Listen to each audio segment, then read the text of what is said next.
कुछ गलती हो गई तो मुझे माफ करो बस। मी समोर चूक मराठी बोलतो ना, तो पण त्याला पण बोला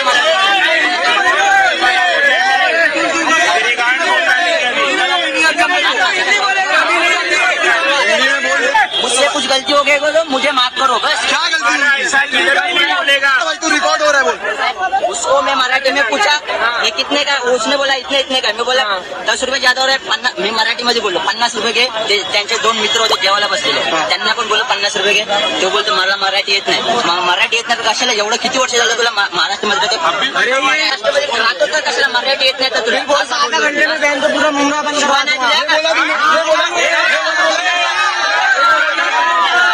क्या बोला गलती हो गई मुझे, क्या बोला मुमरा गाली में दिया। हाँ